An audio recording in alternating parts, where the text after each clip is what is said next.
Bonsoir amis fidèles internautes Sénégal 7 ñu ngi leen di nuyuwaat bu baax a baax di amaat un réel plaisir di ñëwaat ci li nga xamante ni moom moo gën a fës ci wàllum actualité bi comme ni ñu koy faral di defee saa su nekk di am mbégte ak contentement rek ci ni ngeen di toppee suñu ay programme tey nag fas yéene nañu def entretien ak ki nga xamante ni moom mooy Adama Fall duñ ko présenté ti askan wi ñu fas yéene waxtaanee li nga xamante ni moom mooy rencontre bi doxoon ci président Bassirou Diomaye Faye ak ki nga xamante ni moom mooy Charles Michel nekk conseiller fële ca Union européenne bu ñu jógee ci loolu dinañu ñëw ci li nga xamante ni moom mooy propos yi nga xam ne Abdoul Mbaye yëkkati na ko jëmale ko ci avion boobu nga xamante ni jàpp na ni rek war nañ ko mun a jaay ngir mën ko dugal ci wàllum dund gi nga xamante ni Sénégal actuellement jàpp nañ ni la vie coûte excessivement cher donc bu ñu jógee ci point boobu aussi dinañu ñëw ci le fait que ministres yi war a delloo ci seen voiture yi nga xamante ni moo nekkoon seen voiture de fonction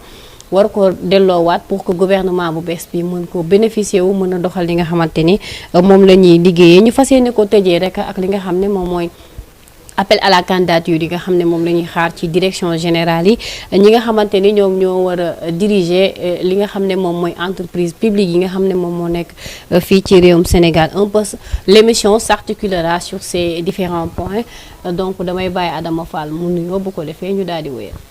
soxna Lalla c'est un plaisir ma jàkkaarloog yow ñëw fii ci sama kër ci Sénégal 7 ça fait un peu longtemps nag parce que xawoon naa fi gëj mais bon puisque yow moom il faut nga may génne.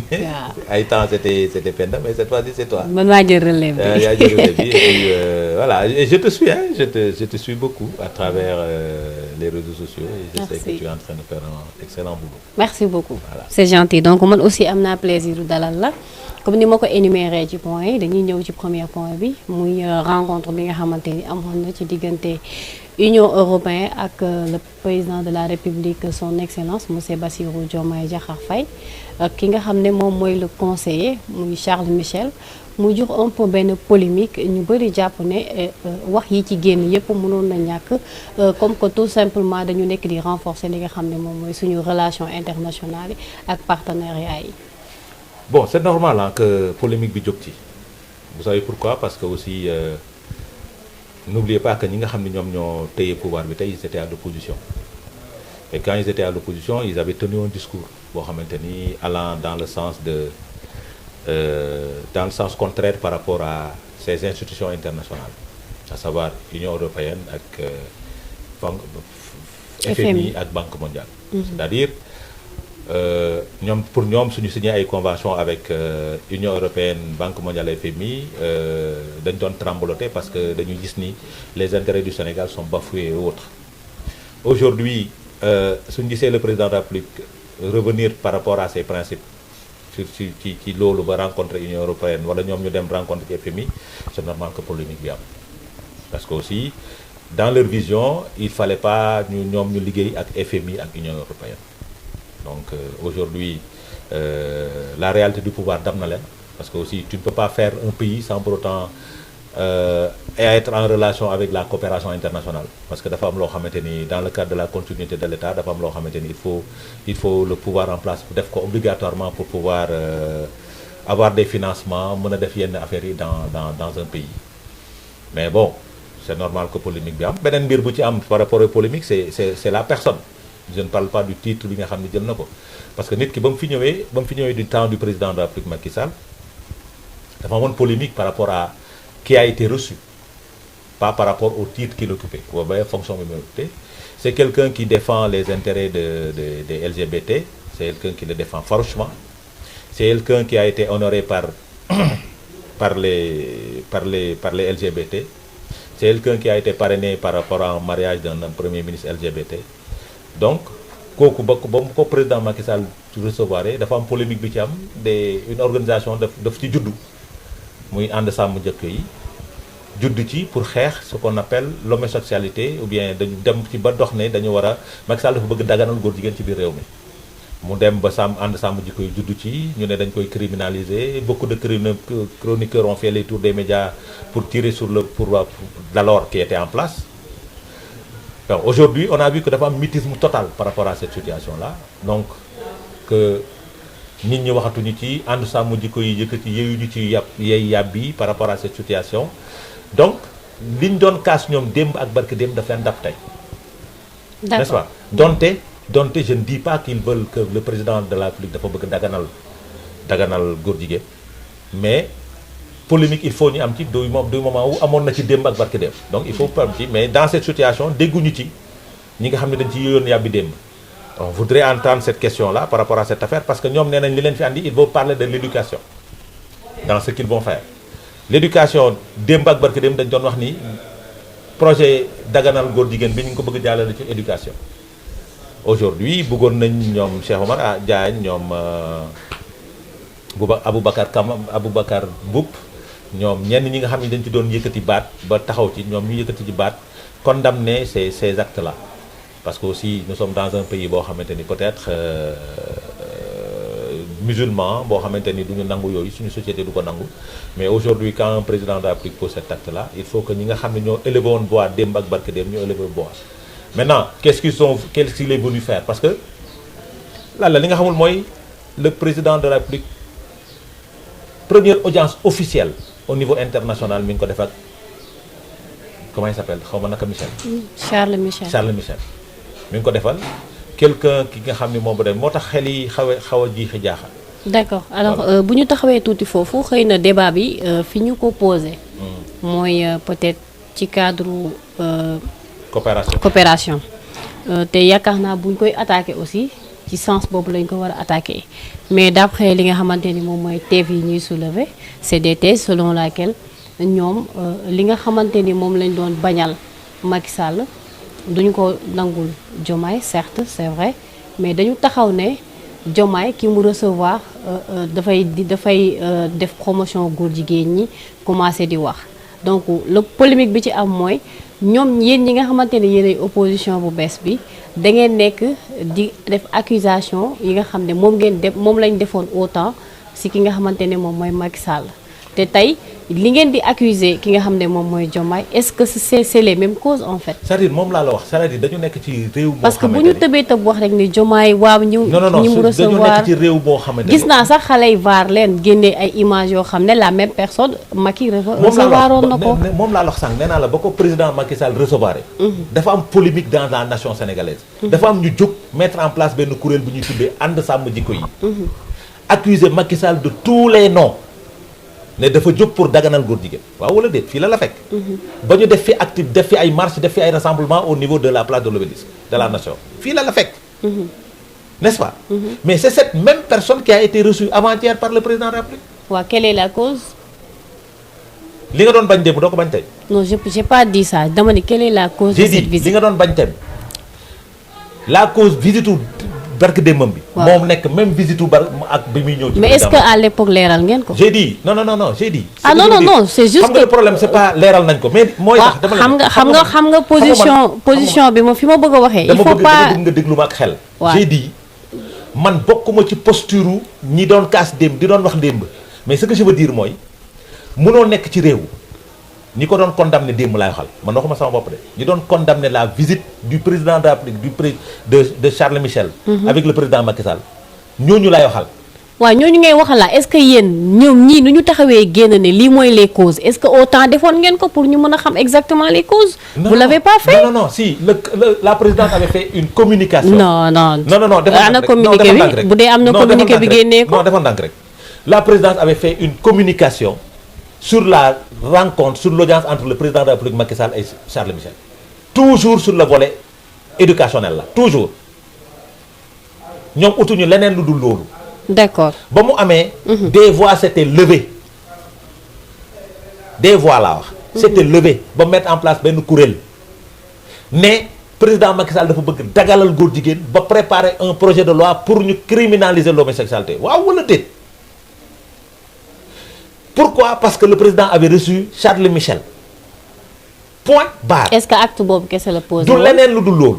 est-ce que acte boobu kese la posé woon. loolu dong la ok d'accord dama la koy nangu. c'est ces mêmes personnes là ñoom lay wax ñu taxawee taxawaay boobu xam nga gis nga moi du ma toog ne il a reçu un homosexuel du ma ko wax dans le cadre de la coopération bilatérale mën na def lu ko neex pour pouvoir régler mais fi may waxee mooy seen kàddu démb yi ñu doon bañ dab na leen parce que y a ce qu'on appelle la réalité du pouvoir. d'accord alors. waxuma leen homosexualité de je ne parle pas d'homosexualité je parle de la coopération. D'accord. Dans le cadre de la coopération dans leur démarche et leur discours d'hier ils ne voulaient pas du FMI ni de la Banque mondiale ni de l'Union fan nga européenne. dégg ñu wax ko. Mais Ousmane Sonko l'a dit plusieurs fois lan la wax. que soxla ñu FMI soxla ñu Banque mondiale. Il a dit moom moo ko wax plusieurs fois. ok d'accord Adama Donc alors aujourd'hui ces déclarations dab na leen. ok looloo tax fi may waxee lan la mooy looloo tax nañu moytu suñuy ut di tenir yenn déclaration yi. d'accord soo amee loolu dalay dab. Et D'accord. aujourd'hui ce qu'on appelle la réalité du pouvoir dab na leen te dina leen dab ci leneen ak leneen ak leneen te bokk na ci thème yi.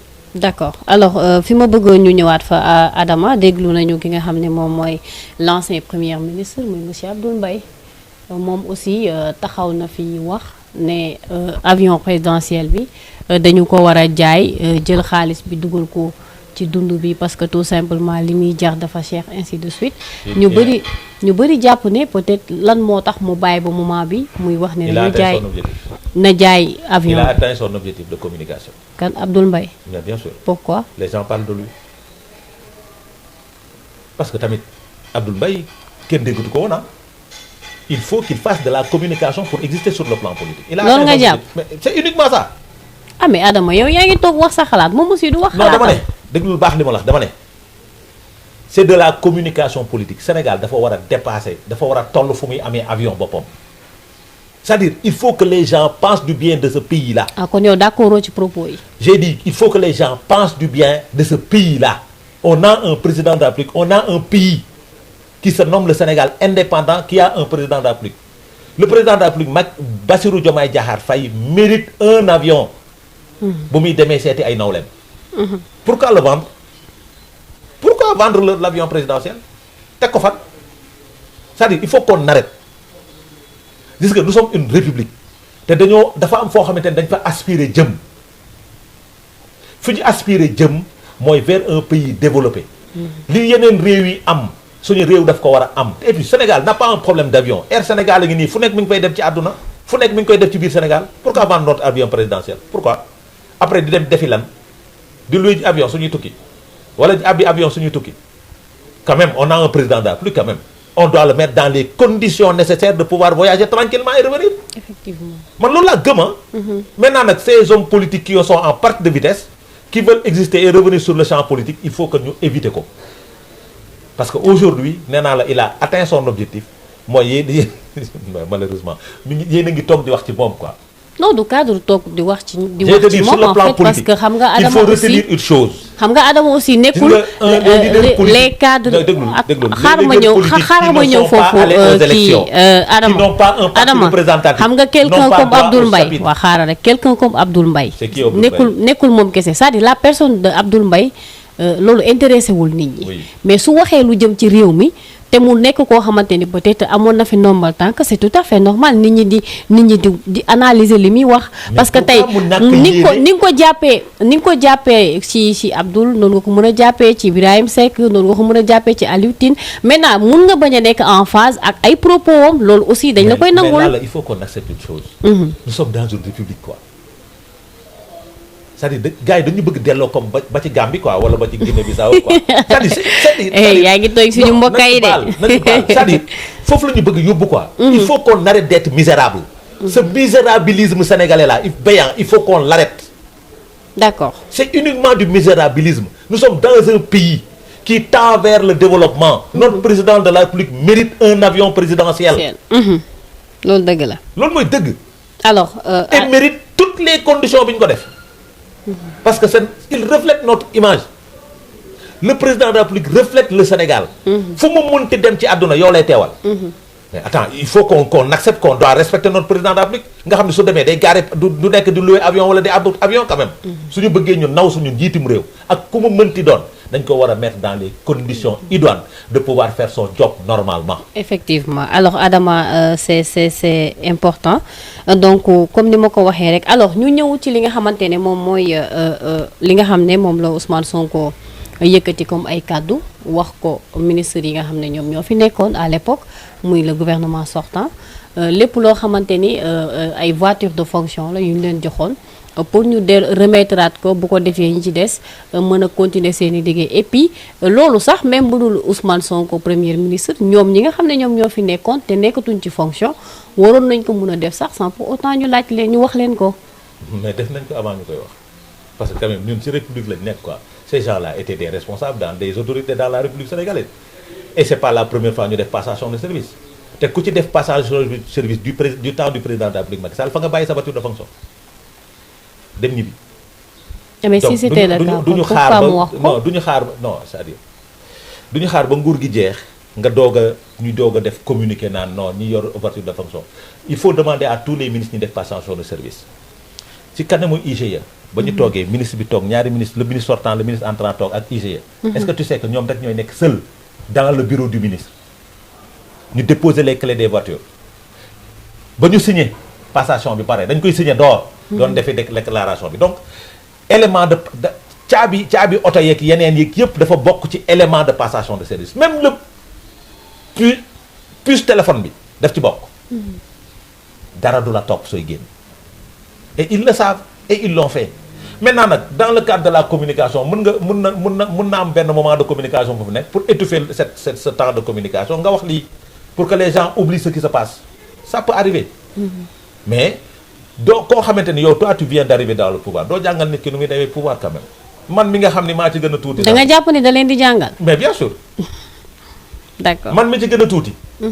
jour avant ñu def passation de service garé ma voiture parce que du sa moom ma ko ab delloo la yaay booy ab delloo. xam nga kon delloo nga sa boss actuellement xam nga aadee mooy lan.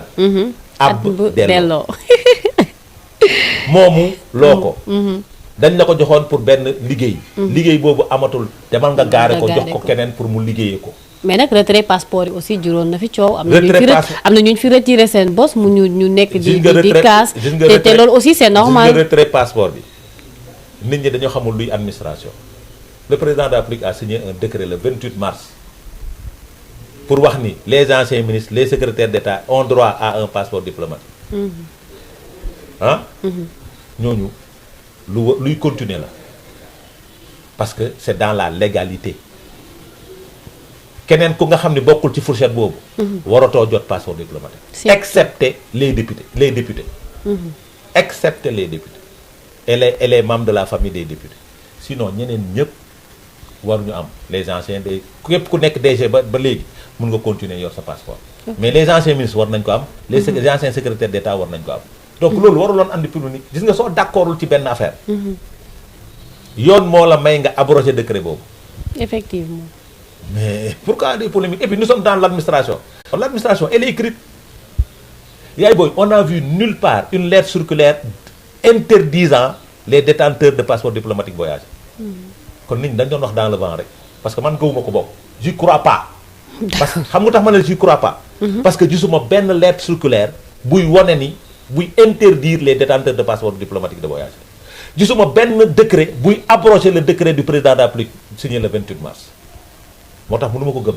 d'accord maintenant nag gars yi dañuy Sénégal dañuy wax rek Sénégal yi parle rek. mais su nekkee administration lañ nekk yéen tamit opposition bees bi yéen a ngi wax rek su nekkee ci déglul baax li ma la dama ne. su nekkee ci administration lañ nekk. lépp lu ñuy teree dañ koy bind. d'accord mais puisque binduñu ko. cela veut dire que amul. selon Adama Fall. daf la koy nangul de. dama ne lépp lu ñu bindul ci administration. amul. d'accord alors Adama pourquoi nga ne d'accord ci appel à la candidature yi. mënuma ci d'accord. waaw lu tax nous avons un pas gis nga. lu tax parce que tamit loolu bokk na ci liy permettre transparence am ci côté bi ñuy falee poste aussi. gis nga lan la am na ci ñoo xamante ni da nga ànd ak ay nit sur le plan politique ñu am compétence la yow amul yow mii sax di président de la République yàlla mooy def chance nga nekk président de la République ils se sont battus avec toi ànd ak yow brimer lu ne ñenn ñi perdre leur dignité y a des gens yoo xam dañ leen war a rendre seen dignité ah mais yeggaguñu foofu est-ce que loolu aussi war nañ ci mun a polémiquer est-ce que dañu fi joxe poste koo xamante ni compétence bi wala amuñu mérite koo xam ne méritoowul poste boobu compétence bi wala amuñu compétence bi suñu amee compétence bi mérité nañ ñu jox leen poste yi directement parce que gis nga soxna si sénégalais yi ñoom la ñu wóolu nañ leen bàyyi ñu doxal parce que am nañ su nekkee am nañ compétence pour diriger les directions nañ leen bàyyi ñu diriger ko parce que am appel à candidature su amee ça va perdre 4 mois à l'actuel gouvernement avant de nommer une personne. pourquoi nga jàpp ni dina yegg foofu. xam nga tax. cabinet bi war a def appel à candidature bi da ngay lancer appel d'offre. mooy benn pour trouver le cabinet dina jël 2 mois soo trouver appel d'offre soo trouver cabinet bi ba pare cabinet bi dina préparer fiche de poste bi. pour être directeur général d'un poste su ko préparer ba pare lancer. appel d'offre appel à candidature bi. ñu war a ubbi pli mu war a jël beneen mois du 4 mois. ah selon vous ni nga ko calculer. dina jël 4 mois. ok ba pare su jëlee 4 mois ñu def ci ay critères pour être directeur général il faut avoir une expérience à ce poste pour 10 ans. Les gens qui sont de Pastef sont lésés. ah mais ku la wax ñoom duñ dem postuler. suñu demee postuler. waaw suñu nee 10 ans d'expérience pour être directeur général d'un poste. Ils sont tous lésés parce que kenn mosu cee nekk directeur général. ah yow da nga gis seen circuit scolaire. mais j'ai dit kenn mosu cee nekk j'ai dit directeur général. ok kenn mosu cee nekk directeur général. parce que pour être directeur général su nekkee dañ koy jaaree par appel à candidature il faut avoir une expérience à ce poste de directeur général. lu mu nekk lu mu tuuti juróomi at ba fukki at suñ ko defee ce sont les gens de l'APR qui vont continuer à diriger les directions générales parce qu'ils ont au bas mot 5 ans. donc ñi nga àndal léegi nga leen laal la. loolu nga jàpp ataay ji su ma koy naan te mu tàng suukar see tax. d'accord Adama. voilà xam nga ku nekk aussi dañ lay nangul sa thèse. te loolu su amee. mais man duma ko bañ a. lan su amee. su appel à candidature amul. ñu nommé nit ñi.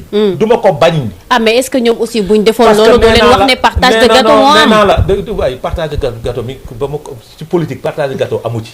ah non mais seen gars yi génn nañ fi di wax naan non. soxna si man nag je ne fais pas de la politique comme les autres. ah non c'est pas cadre comme les autres. mais gis nañ fi avant liste bi di génn rek gars yi lu ne wax nañ ko fi. xam nga lu tax ma wax la ko.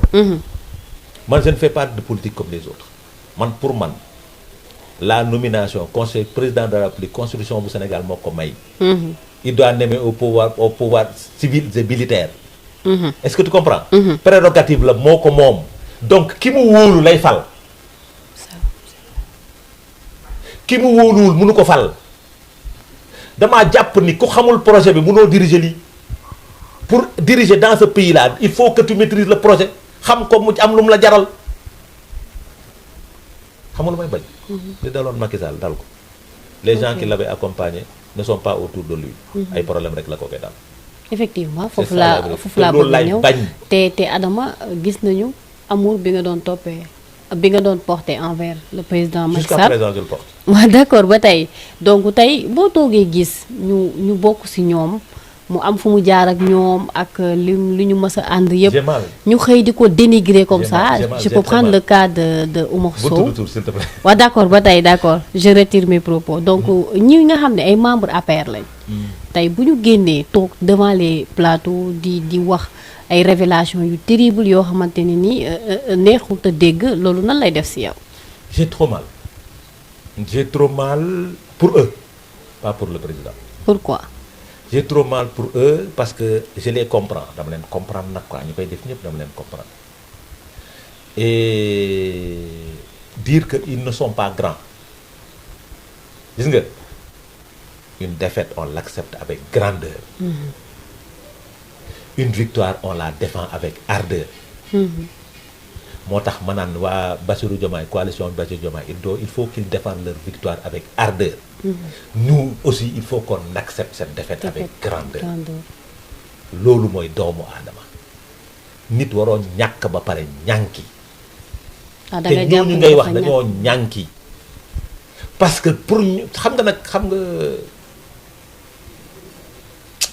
torox dafa gaaw quoi. mais li mu wax si li mu wax si c'est avéré mais y a Il problème. y a rien qui est avéré. parce que nee na amoon na ay postes fictifs ay bureaux fictifs yoo xam ne sax même ci biir élection yi amoon na ci même ay am na somu xaalis bu ñu jël bu Macky Sall jël jox ko Ousmane Sonko Amath Suzanne ñëw confirmer ko ah mel ni comme si que défaite bi Macky moo ko def à leur insu donc.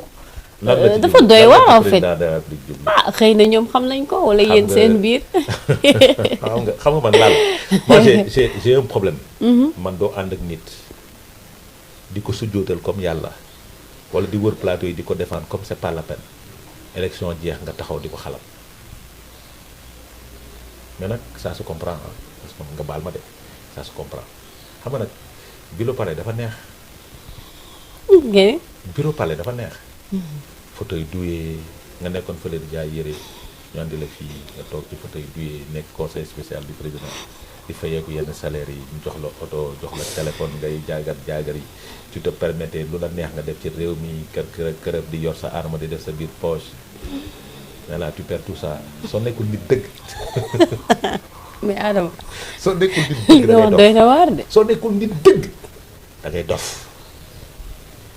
wallahi si tu n'as pas la tête sur les épaules da ngay dof xam nga wala yor oto ñu la daan jox benn appui au niveau du palais nga takk ñaareel di jaagar yi nangam sangam xam nga après tu te retrouves avec un salaire d'instituteur après soo nekkul nit dëgg da ngay dof. tout le monde ne peut pas être grand te ñiy def loolu su may xarit lañ kenn ki mi ngi may woo sax récemment. Amath. waaw c'est un ami. mais ni muy tiré ci gouvernement bi. c'est trop vraiment parce que day génnee ay propos yoo xamante ni. yow sax tu te poses la question est-ce que kii mi ngi ci dëkk bi. dafa juum wax dëgg si yàlla dafa juum et je lui demande de revenir à la raison parce que Macky Sall defal na ko loo xamante ni bu mu defalul kenn wallahi ñoom ñaar ñëpp man mii defaluma ko. yow mi man mii li Macky Sall defal ñaar ñooñu man. Omar Sow ak Kële Amath. man mii Macky Sall defaluma ko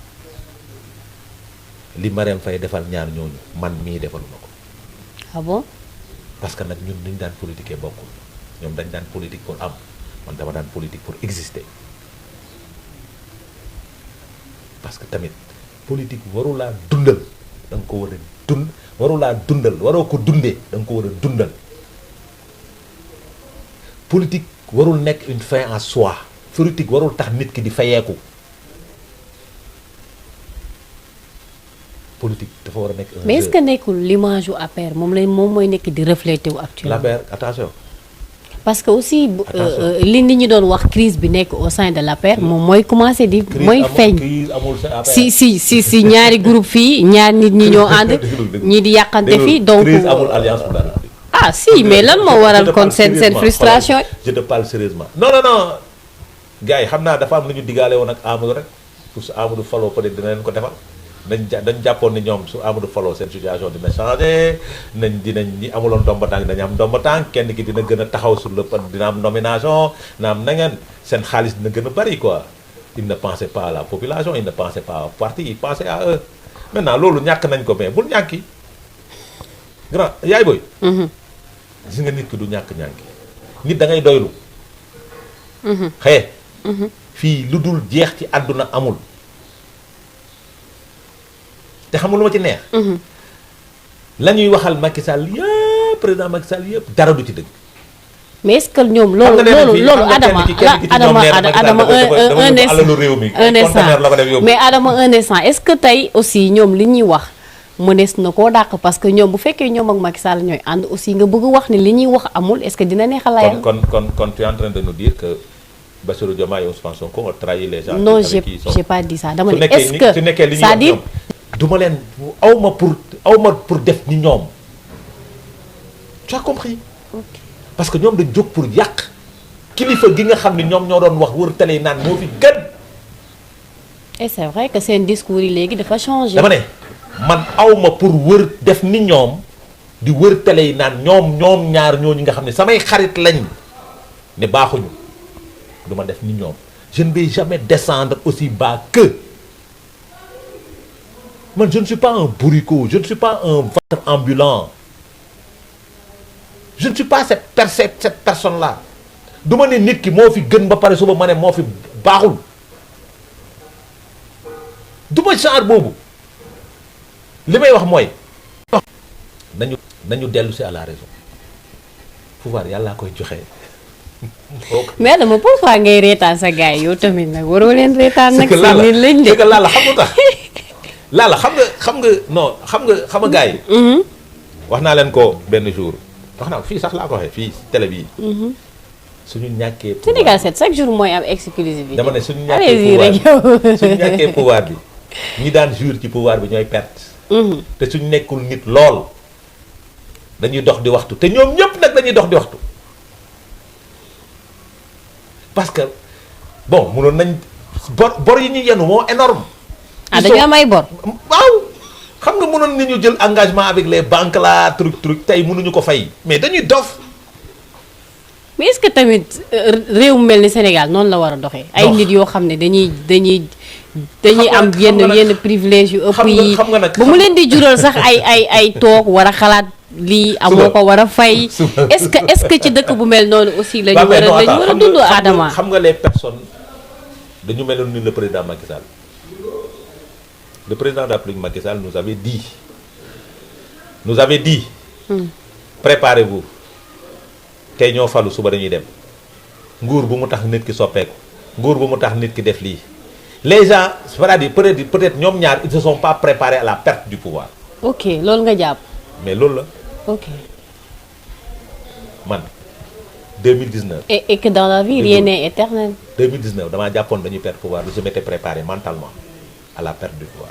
parce que sooy dem élection da ngay jàpp ni da ngay gagné wala comme da ngay ñàkk. ñoom dañ jàppoon ni daal dañuy gagné bi daal lañ gisoon. gagné bi lañ gisoon préparé wuñu à la défaite. affaire bi wàcc seen kaw. dama ne àdduna lu la bett ci àdduna mën la. les prémices de la défaite de la coalition Benno Bokk Yaakaar ont démarré en 2022. ok. ku dul homme politique nag defoo lecture politique. xamoo ko l'usure du pouvoir mooy ba ñu defee 8 ans à la tête de ce pays. soo defee 8 ans ci boppu réew Sénégal ñi ngay diriger jëppi nañ la. doyal nañ quoi. doyal nañ sax dañ lay accompagner ci ñaari at yi des rek. loolu moo taxoon mujj gi xale yi di naan ko nañ ko ñaan ci njëkk ak. mooy l'usure du pouvoir mooy l'usure et puis moom aussi mu ñëw naan da ngeen ma koy ñaan ci njëkk. non xam nga fu mu doon waxee da nga ma koy ñaan ci njëkk. c'est parce que lu ko yoon may la. mais su nekkee da nga nekk un homme politique aguerri nag laa wax de waxuma la ngay nekk fala quoi tu ne fais pas de lecture politique soo deful analyse lucide de la situation politique. moo lay bett. ok. mais ku nekk da ngay def lecture politique xamoon nga ni ba 2022 jotee les résultats législatifs les résultats locaux. wane na ni nous allons vers la perte du pouvoir. mais yéen nangu woo leen ko woon à l'époque. nous étions dans la communication politique. ok. personne n'accepte une défaite même su nekkee da ngay xam ni ki ngay jàkkaarloo moo la mën doo nangu défaite bi da ngay dem làmb ja bëri. d'accord ba wala de. da ngay dem làmb ja bëri mais xam nga ni soo demee dañ lay daan. maintenant su nekkee loolu am na yow ngay acteur politique il faut réfléchir quand même. xam ni da ngay am wala da ngay ñàkk. d'accord. maintenant soo ñàkkee mais attends nga nangu ko avec grandeur nag. avec la tête haute. mais tu vas sortir avec la tête haute. mais ñi nga xam ne duñ ko nangu nag ñooy wër plateau yi di ñànki ki nga doon tagg ni moo fi gën moom ngay tax di mais attends c'est-à-dire moi je ne comprends pas. et puis la question qu'il faut se poser mooy ñoom ñi taxaw sax di wax est-ce que réellement ils ont gagné leur bureau de vote. ça c'est des problèmes aussi. xam nga tamit wax ji c'est-à-dire le mal est profond. le président Macky Sall bi ñuy sikkal nii. il a gagné son bureau de vote et son centre de vote et sa commune et son département. est-ce que xam nga loolu. ñii di yuuxu ils ont tout perdu. seen bureau de vote yi sax. seen bureau de vote leur centre de vote leur département leur région su ñëpp defoon di président Macky Sall Amadou Ba day gagné. alors yow kon da nga jàpp ni ñoom dañ ko toppoon nii rek. ki nga xam ne tànn na ko. waaw ba ne mooy sama candidat gagné na bureau de vote am gagné centre de vote am gagné commune am gagné département kon moom jaanam wàcc na ci Amadou Ba. ñii taxaw di ko xalab dañoo ñàkk seen bureau de vote ñàkk seen commune ñàkk seen centre de vote ñàkk seen y compris le candidat. waaye dama ne. waaw ñoom ñëpp suñu dama la koy rappeler y waaw. compris le candidat ñoom ñëpp suñu defoon di président def. kon candidat bi dina gagné. ok donc ñi wër fii yëpp di xalab Macky Sall. Macky Sall moo leen gën. li ma naroon wax sax li ma ci naroon teg sax ba. xam lu mu doo fa yegg ndax. donc moo leen gën. parce que moo leen fekk ñu toll zéro mu def leen héros amuñu fayu Macky Sall ñooñu xam nga luy zéro. zéro lañ ko fekk. zéro fu amul dara. zéro ñu def leen héros. ñoom ñëpp suñu dawalee eto gannaaw yàlla Macky Sall la. waaw ñoom ñëpp suñu amee li ñuy am gannaaw yàlla Macky Sall la moo leen fekk seen pukus bee nga xam ni kenn xamu leen mu génne leen suñu leen sénégalais xamee sur le plan médiatique sax gannaaw yàlla Macky Sall la parce que moom la ñu àndal voilà. gis nga nit da ngay nangu li la nit ki defal nga gërëm ko mais pas nga koy xalab. Macky Sall mérité na lu ne venant des gens de l'Alliance pour la République mais pas xalab. Alliance pour la République ñoom ñëpp a war a tëj seen gémmiñ toog ci lem seen genn ba mu rooñu dëju ci ba pare nag di sikkar jërëjëfa Macky Sall xam nga luy sikkar ñoom dañu war a toog di sikkar jërëjëfa Macky Sall kenn amu ci pour xalaat ko. mais heureusement c'est deux bourricots nag. ñoo koy xalaat ñaar. déggoo keneen. c'est vrai que du plus petit militant nag te xamuñu li ñuy ñoom xamuñu li nit ñi di wax ci ñoom billaay xamuñu li nit ñi di wax ci ñoom. au retour. li nit ñi di wax ci ñoom li ñu toogee nii di wax xamuñu su ko sax xamuñu li militants yi. lan la militants yi di wax ci ñoom. nañu xool fi ñuy jëm fi ñuy dox. non non wax ñu lan la militants yi di wax ci ñoom rek. dama ne yow tamit. xam nga nag nañu xool rek fi ñuy dox nañu protéger seen i arrière. Badou contre attaque moo nar a am. yee gis nga nii. mais seen noonu li gën a garaaw mooy ñi ngi dugal Amadou Ba ci guute boo xamante ni parce que ils sont en train de demander à Amadou Ba de créer un parti politique. loolu mooy APR moom tas na tasar. jot na tas sax mais day gën a tas. Amadou andiwul une voix au sein de l'Alliance pour la République. ah bon amul benn plus-value bu mu andi ci président Macky Sall. ah pourtant seen candidat la woon. waaw moom laa la wax c'est-à-dire tey su génnee parce que ba muy ñëw andiwul dara. donc da nga jàpp ni bu génnee tamit du leen déranger yéen. lu mu ñuy déranger dañoo créé suñu parti ba accès au pouvoir xamuñu ko. ok dañ ko xamal ba ñuy créé suñu parti xamuñu ko ba ñuy accès au pouvoir xamuñu ko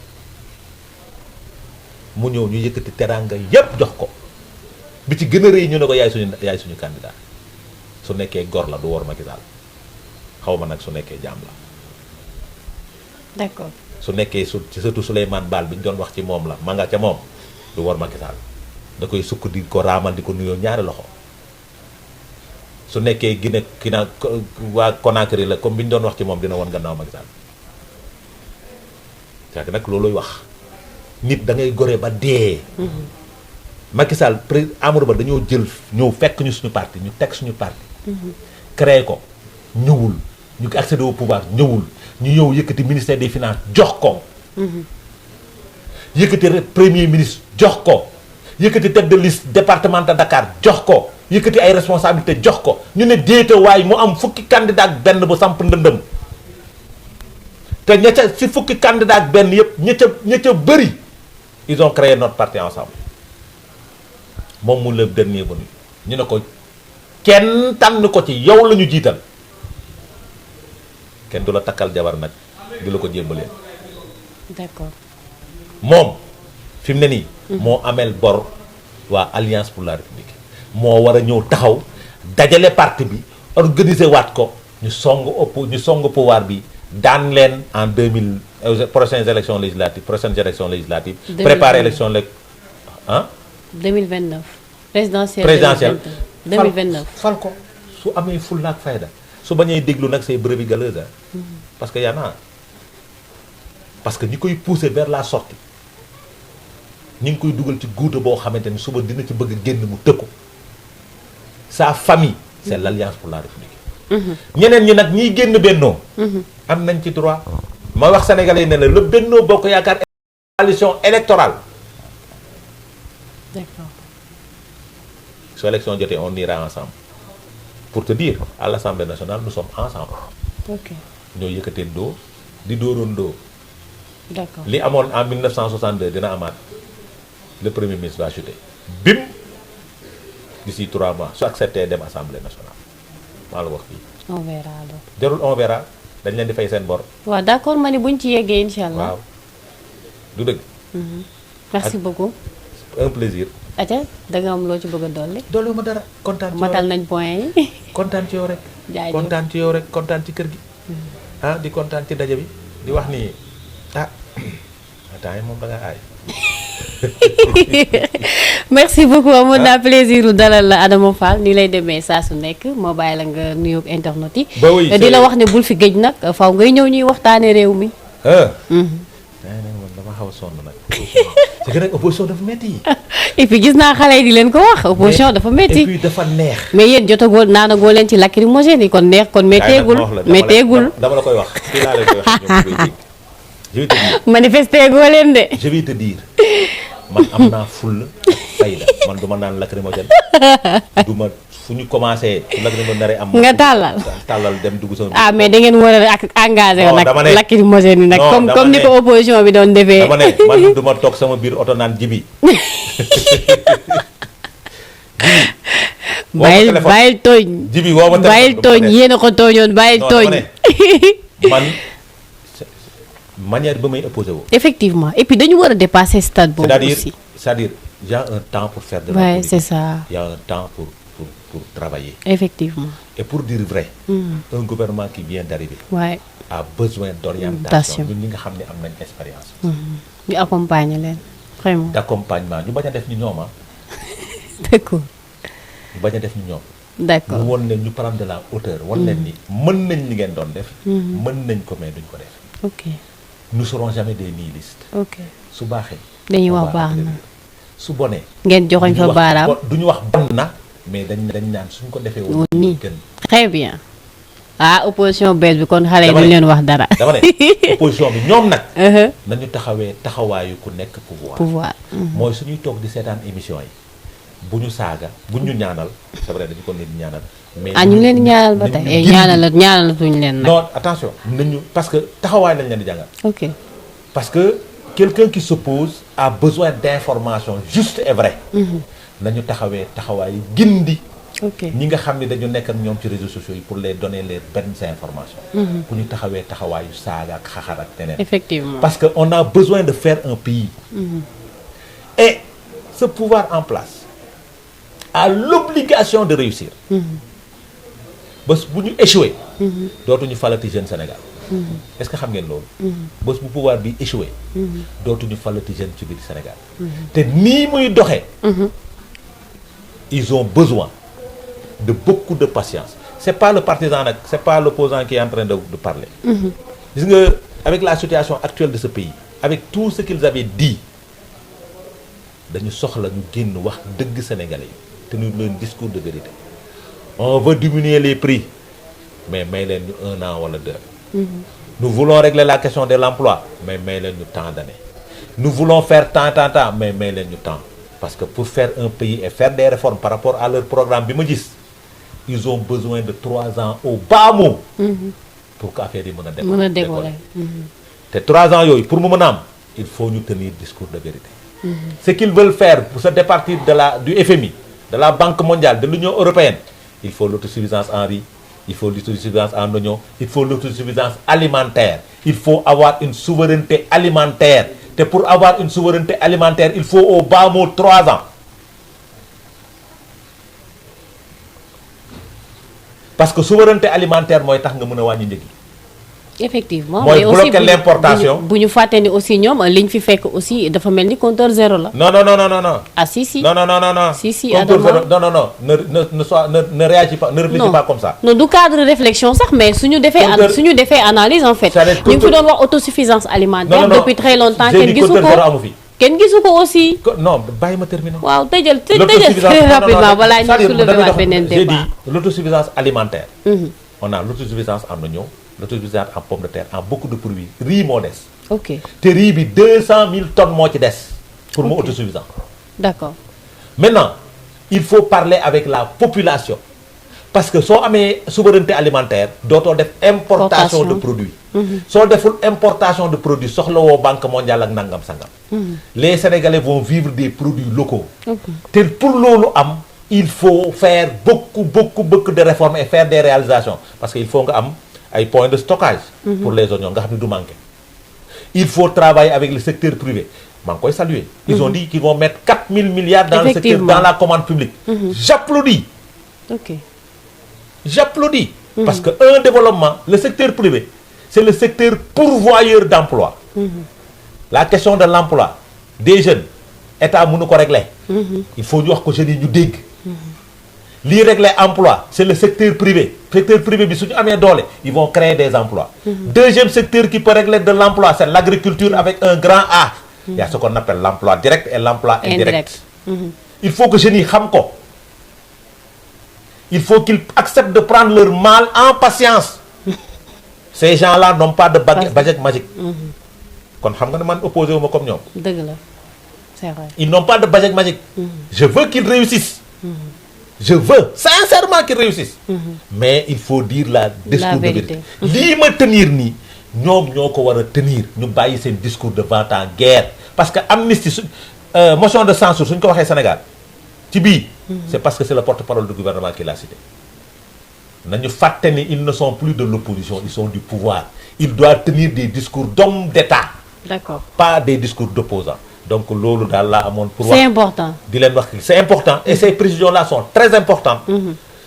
Et que ces gens-là qui sont dans les médias qui communiquent doivent tenir le langage de vérité à cette jeunesse-là. d'accord Adama. bu leen yàkkamti. Parce que y a un pays à faire. du waruloon nekk sama discours nag seen discours la waroon doon. Est-ce que xam nga loolu seen discours ñoom ñu nekk pouvoir mais puisque man j'ai fait le pouvoir xam def naa ci 12 ans am naa ci expérience suñu yàkkamtee li ñu bëgg du am. ok da nga jàpp ne dañu war a patience. Il nit doit- ñi patient. J'ai dit ñu muñal leen la quoi. population sénégalaise parce que ils ont dit un changement systémique. Un changement systémique nag dafa laaj patience. du temps. Et ce temps-là suñ leen ko mayul ci biir palais ba lañ leen di fekk. d'accord Mara de te Italie. ñaanuma yàlla loolu. voilà donc merci beaucoup en tout cas nii lay demee saa su nekk sur Sénégal 7 may jaajëfal Dieye mi nga xam ne moom moo jàppoon sur la partie technique restez connectés sur Sénégal 7 dinañu ñëwaat bu baax a baax si yeneen i point ak ci yeneen i plateau incha allah may jaajëfal Adama au revoir xam naa ba beneen yoon incha allah. Merci pour la beaucoup. semaine prochaine. Semaine prochaine. allez merci beaucoup ciao ciao.